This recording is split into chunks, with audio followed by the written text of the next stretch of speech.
Today's Thursday, September 19th. This is the 1976 Cadillac DeVille air conditioning climate controller in-dash unit for my friend Paul in Washington State.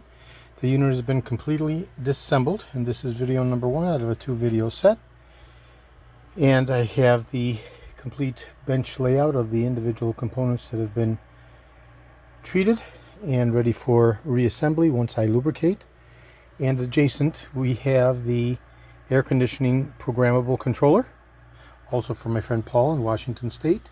I've gone ahead and exchanged the board and relapped the multi-port manifold, replaced 2 of the diodes and the DAC on the control board, and that unit will be reassembled here as well and shown in a functional validation test in video number 2.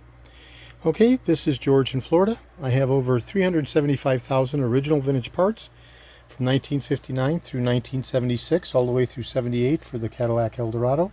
I'm best known for my restoration of the Cadillac steering wheels, the tilt and telescopic steering columns, the power seat mechanisms, the instrument clusters, and other critical hard-to-source original vintage Cadillac items, including all the air conditioning components, comprising the AC programmers from 71 through 78, as well as all the corresponding related in-dash climate control units.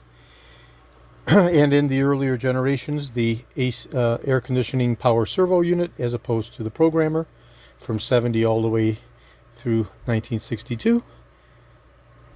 Okay, I'm best known for my restoration of the Cadillac steering wheels, the tilt and telescopic steering columns, the power seat mechanisms, the instrument clusters, and other critical hard-to-source original vintage Cadillac items, including all the air conditioning components, compressors, programmers, servo, and in-dash climate controllers. Today is Thursday, September 19th. This is George in Florida. Thank you very kindly.